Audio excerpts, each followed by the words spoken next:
So your mom sent me in here to have this chat with you. Can't say I want to have it. I'm sure you don't want to have it, but it's about time.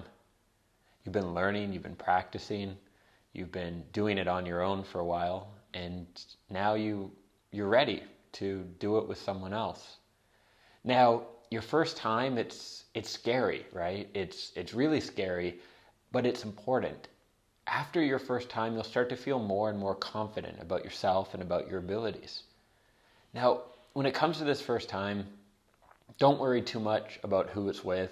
Yeah, everyone says it's important, but it's not really.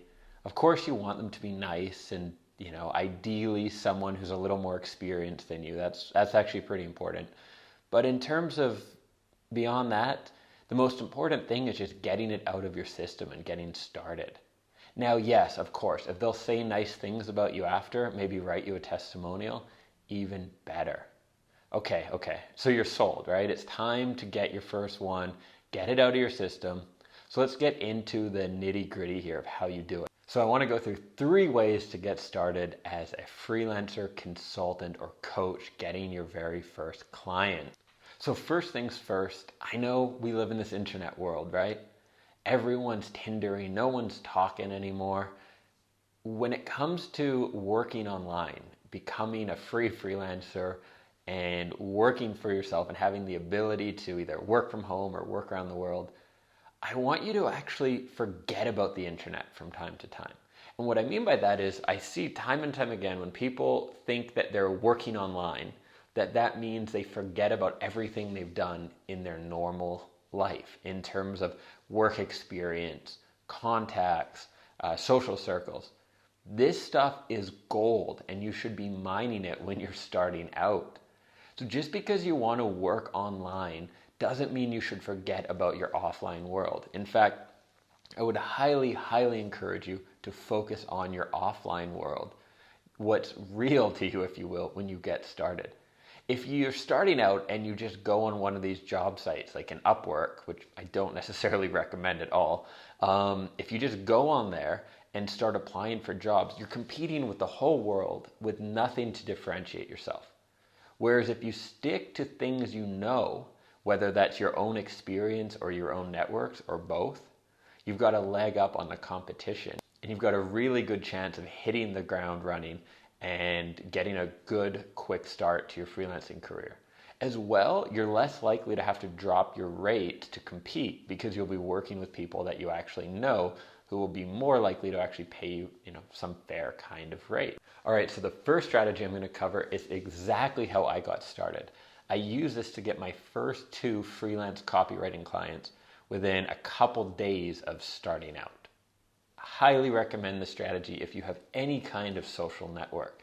Now, what I did, and I have this, I'll make the annotation thing pop up here with a link because I have this whole article on my website where I show you how I did it and I give you basically the note to use.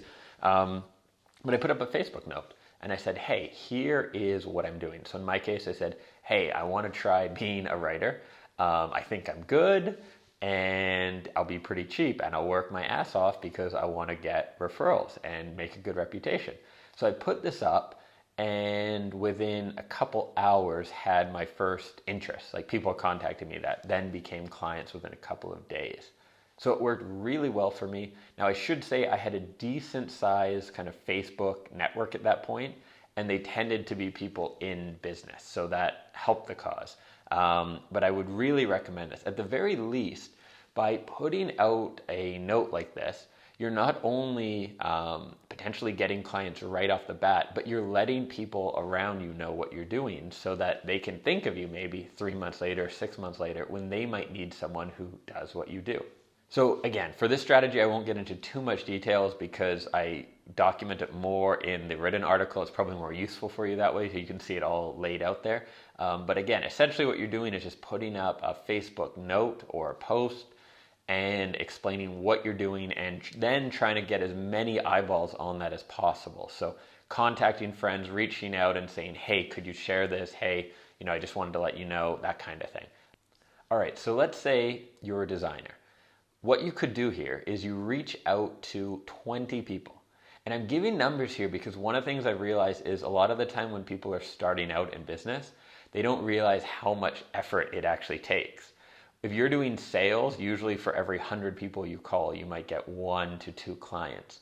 So sometimes I used to share these strategies without numbers, and then people would say, oh, that didn't work. And I'd go deeper and I realized they were only talking to 3 or 4 people. So contact 20 people.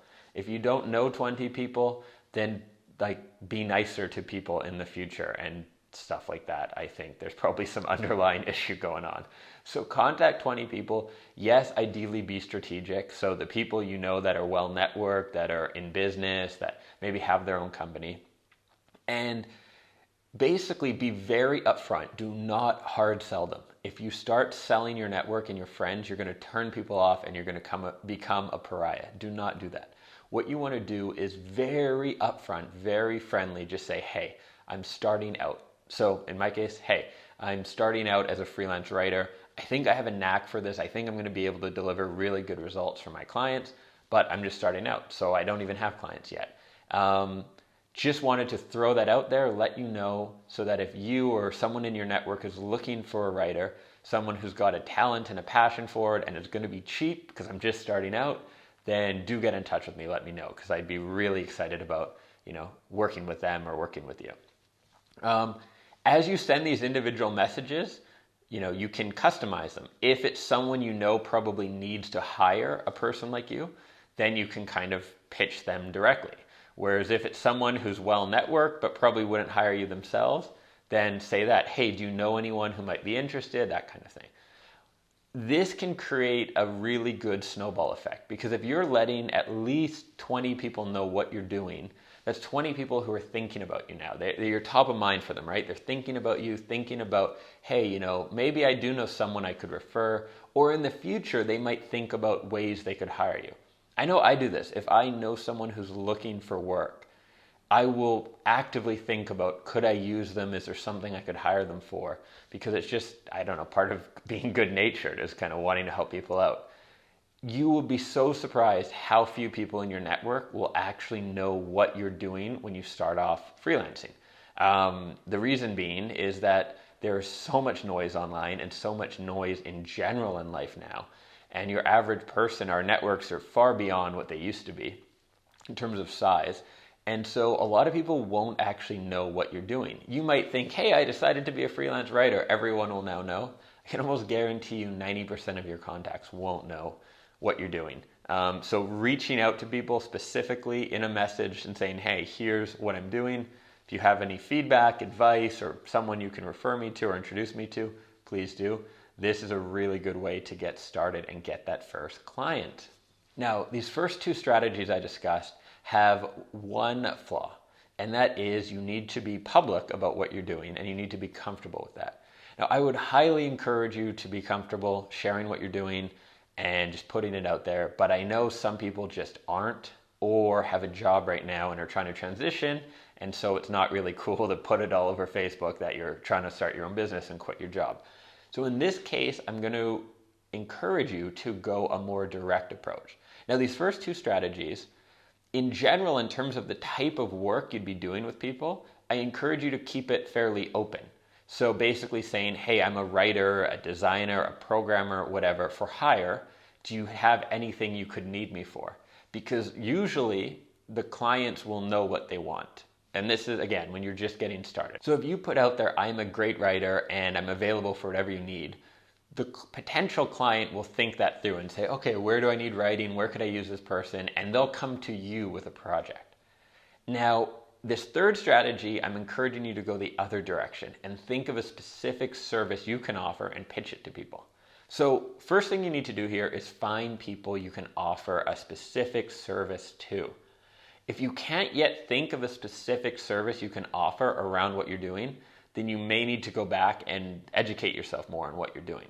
So what I mean by this is, let's say you're a designer. Your specific service could be creating a color palette for someone's company, so everything's kind of unified. It could be logo design. It could be redoing a homepage in terms of just the general design, the graphics on it. If you're writing, It could be writing someone's about page or their bio. It could be writing 3 press releases. You get the idea here, right? It's a specific project within the general services you offer. So figure out what is 1 or 2 kind of specific services you could offer this way. And then find people you can just directly pitch it to. The internet is a good way to start here. So again, if you're trying to keep it on the down low, what you're trying to do, because you have a job or you're just weird about sharing things in public, then I would encourage you to go this route. Find people through the internet. So let's say you want to work with business coaches, find a directory for business coaches, or Google, business coach in New York. Go to their website, start, see the people you could help. So let's say you decide you're going to offer a bio rewrite, for someone's about page, their biography. Find people who have a bio. So these would be things like any consultant, coach, dentist, real estate agent, anyone who's selling themselves as a person. Find that, and then find the ones who suck. So go to the websites, and if someone has a really bad bio, send them an email and say, hey, I came across your website and I was wondering, I noticed that your about page could use a little work, be delicate with people. I was wondering if you'd be interested in having me rewrite it for you. This is a new service I'm offering, and it's a really good price, and I offer, satisfaction guarantee, something like that. Send out 100 emails like that, targeted, specific, offering to work on one solution for people at a fair price. I almost guarantee, unless you're doing something terribly, terribly wrong with it, or your email picture is like, I don't know, something traumatizing, that you'll get at least 1 client out of this way. So those are the 3 ways I would encourage you to get started getting your first client. You might notice that I did not mention sites like Upwork or job sites or doing anything all too elaborate. Stick to human contact, stick to your networks or people you know, and if you're not comfortable doing that, the 3rd option is to reach out to strangers. But reaching out to strangers is always tougher than working within your network to start. So I would highly encourage you to work with the people you know or the people that you know when you're getting started. And then from there, the great thing is your first clients will give you testimonials and you can build your portfolio. And then it becomes easier and easier to work with strangers or acquire clients in other ways. Now, just to be clear, these strategies are not what I would encourage you to use to build a 6-figure freelance business. These are how you get started and get your first clients and get the ball rolling. You'll take a totally different approach in terms of scaling your business and getting a steady stream of clients. Although the groundwork you do now can have a really positive impact on the long-term marketing and stream of business that you'll end up having. So if you found this video helpful and you haven't already, then I highly encourage you to subscribe.